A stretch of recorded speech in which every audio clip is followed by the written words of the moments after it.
अब बात करते हैं विटामिन ए के सोर्सेज के बारे में। ऐसे कौन कौन से सोर्सेज हैं जिनसे आप विटामिन ए प्राप्त कर सकते हैं, विटामिन ए आप इंजेस्ट कर सकते हैं।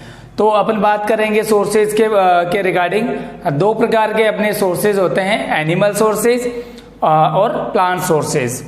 एनिमल सोर्सेज में कौन कौन से ऐसे फूड्स एलिमेंट्स है जिनके द्वारा आप विटामिन ए प्राप्त कर सकते हैं। तो देखिए, fish cod liver oil, fish cod liver oil के द्वारा भी आप विटामिन ए को प्राप्त कर सकते हैं। एग यॉक के अंदर भी अच्छा विटामिन ए पाया जाता है। नेक्स्ट अपन बात करें विटामिन ए के सोर्सेज के बारे में, तो बटर, चीज़, ओल मिल्क, मीट एंड फिश, इनके अंदर भी विटामिन ए पाया जाता है।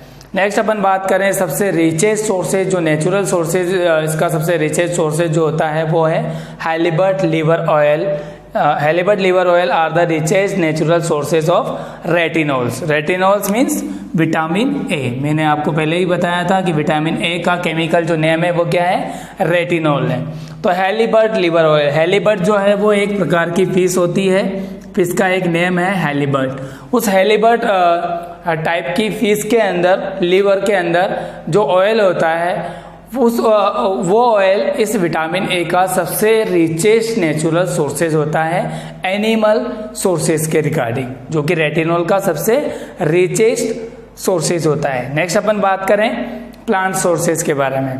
प्लांट सोर्सेज की बात करें तो जो भी प्लांट्स हैं, ऐसे कौन कौन से प्लांट्स फूड हैं जो कि विटामिन ए के अच्छे सोर्सेज हैं। बात करें कैरेट्स, पंपकिन, गाजर के अंदर, पंपकिन्स के अंदर, रेड पाम ऑयल्स के अंदर, mango, papaya, peaches and all green leafy vegetables के अंदर विटामिन ए पाया जाता है। वो अच्छे विटामिन ए के सोर्सेज होते हैं। नेक्स्ट अपन बात करें रिचेस्ट सोर्सेज की, तो red palm oil is the richest natural sources of beta carotene. अपन बात करते हैं विटामिन के बारे में, तो अपने बात की है, एक तो रेटिनॉल के फॉर्म में विटामिन ए पाया जाता है और एक कैरोटीन के फॉर्म में पाया जाता है। तो बीटा कैरोटीन के फॉर्म में जो विटामिन ए पाया जाता है वो क्या है, प्रो विटामिन है या प्रीकर्सर है, जिसको बॉडी चेंज करके और एक्टिव फॉर्म रेटिनॉल के अंदर चेंज कर देती है। तो नेक्स्ट अपन बात करेंगे सोर्सेज के बाद में कि विटामिन ए के क्या क्या फंक्शंस होते हैं, विटामिन ए क्या क्या काम आता है अपनी बॉडी के अंदर, और विटामिन ए का क्या क्या इंपॉर्टेंस है। तो नेक्स्ट अपन बात करेंगे functions of vitamin A. Good morning everyone. तो कल आप डिस्कस कर रहे थे सोर्सेज के बारे में कि कौन कौन से प्लांट सोर्सेज हैं या कौन कौन से एनिमल सोर्सेज हैं जिनके द्वारा आप विटामिन ए प्राप्त कर सकते हैं, इंजेस्ट कर सकते हैं, फूड एलिमेंट्स के द्वारा विटामिन ए ले सकते हैं। नेक्स्ट अपन डिस्कस करेंगे ICMR के द्वारा रिकमेंडेड डाइटरी एलाउंसेस जो विटामिन ए के लिए बना हुआ है कि विटामिन ए को कौन कौन से एज ग्रुप्स के लिए कितनी कितनी मात्रा में लिया जाना चाहिए। अगर आप ज़्यादा मात्रा में विटामिन ए लेते हैं तो वो इंटॉक्सिसिटी हो जाती है, तो उस टॉक्सिसिटी से बचाने के लिए अलग अलग एज ग्रुप्स को ICMR ने डिसाइड किया है और उसी अलग अलग एज ग्रुप के रिगार्डिंग उन्होंने डोज मेंशन की है कि इसी डोज के रिगार्डिंग आपको विटामिन ए देना है। तो यहाँ पर ग्रुप्स देखिए, जैसे इन्फेंट्स के लिए यहाँ पर दो एक्टिवेट फॉर्म विटामिन ए की पाई जाती है। मैंने आपको बताया था लास्ट क्लास कि रेटिनॉल और कैरोटीन। तो रेटिनॉल कितना आपको कौन से एज ग्रुप में कितना देना है और कैरोटीन आपको कौन से एज ग्रुप में कितना देना है। इन्फेंट्स जो है 0 से 1 ईयर्स तक के जो चिल्ड्रंस हैं उनको आपको 350 माइक्रोग्राम पर DL आपको रेटिनॉल देना है और 1400 माइक्रोग्राम पर DL आपको कैरोटीन देना है। सेम उसी फॉर्म में चिल्ड्रन 1 to 6 ईयर्स के लिए आपको 400 रेटिनॉल माइक्रोग्राम पर DL देना है। वैसे ही 1600 माइक्रोग्राम पर DL आपको कैरोटीन देना है। सेम 7 to 12 ईयर्स के लिए 600 रेटिनॉल देना है एंड देन 2400 माइक्रोग्राम पर DL आपको कैरोटीन देना है। एडोलेसेंट में भी सेम 600 देन 2400 400 माइक्रोग्राम, मेन के अंदर भी 600 तो आपको कैरोटीन देना है, देन 2400 माइक्रोग्राम पर डे आपको कैरोटीन देना है। सेम ओमन के अंदर भी आपको 600, देन इधर 2400, एंड प्रेग्नेंट वुमन के लिए भी 600, देन 2400। देन लैक्टेटिंग मदर के लिए एक्स्ट्रा आपको रेटिनॉल की रिक्वायरमेंट होती है, एक्स्ट्रा आपको कैरोटीन की रिक्वायरमेंट होती है। तो आईसीएमआर के रिगार्डिंग आपको उसमें डोज बढ़ानी पड़ेगी। तो ये डोज है आपकी 950 माइक्रोग्राम पर डे, देन इधर कर देंगे आप 3800 माइक्रोग्राम पर डे आप कैरोटीन देंगे। ICMR Indian Council of Medical researches, तो Indian Council of Medical researches ने ये आपकी डोज डिसाइड की है कि अलग अलग एज ग्रुप के लिए आपको विटामिन ए की मात्रा भी अलग अलग देनी पड़ेगी, वरना अगर आप ज्यादा इससे मात्रा देते हैं या कम देते हैं तो वो एक फिक्स डोज नहीं होगी, और जो सुटेबल एज ग्रुप्स हैं उनके लिए जो रिक्वायरमेंट्स है वो रिक्वायरमेंट को वो जो डोजेज है वो फुलफिल नहीं कर पाएगी। इसीलिए आईसीएमआर के रिकॉर्डिंग ये क्लासिफिकेशन उनका दिया हुआ है।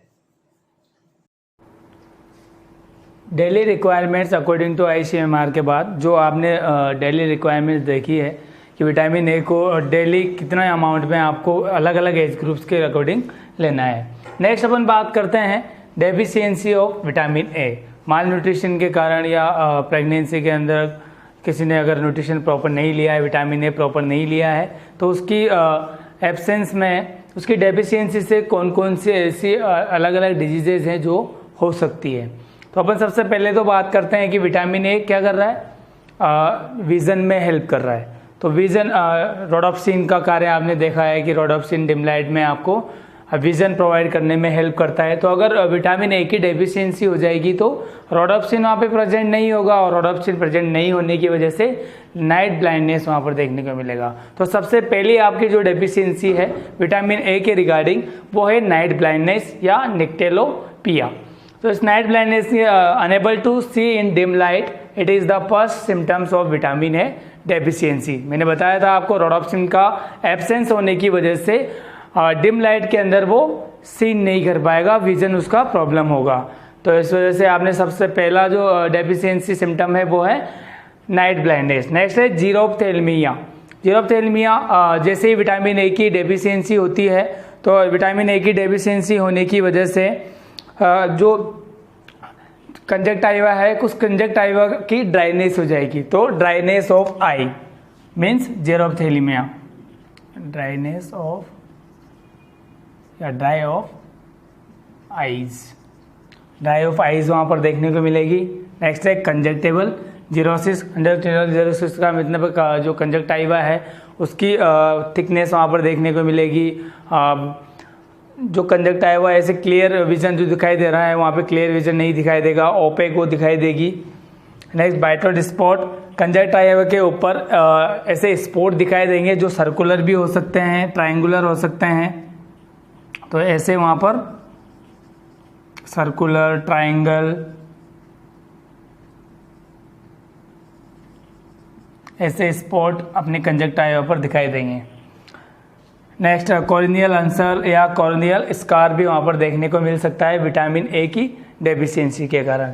नेक्स्ट अपन बात करते हैं हाइपरविटामिनोसिस। जैसे अपन यहाँ पर देख रहे हैं डेफिशिएंसी के बारे में, तो अगर विटामिन ए को आपने सही मात्रा में नहीं लिया है तो डेफिशिएंसी हो सकती है। उसी प्रकार अगर आप विटामिन ए की जो डोज है वो एक्सेस ले रहे हैं, तो एक्सेस अमाउंट में आप विटामिन ए ले रहे हैं तो उस कंडीशन को आप बोलते हैं हाइपरविटामिनोसिस। इस हाइपरविटामिनोसिस के अंदर क्या होगा, एक्सेस अमाउंट या एक्सेस अमाउंट में विटामिन ए बॉडी के अंदर देखने को मिलेगा, जिसकी वजह से भी सिम्टम्स नजर आएंगे, जैसे नोजिया है, वॉमिटिंग है या अदर सिम्टम्स आपको वहाँ पर देखने को मिलेंगे। नेक्स्ट अपन बात करते हैं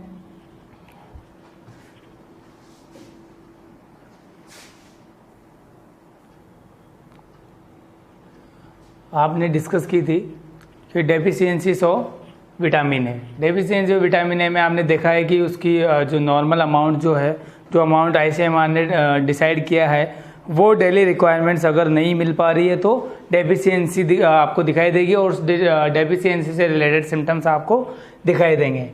नेक्स्ट अपन बात करते हैं हाइपर विटामिनोसिस।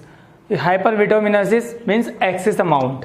अगर एक्सेस अमाउंट अपनी बॉडी में है तो वो भी अपनी बॉडी के अंदर क्या करेगा, कुछ ना कुछ सिम्टम्स क्रिएट करेगा।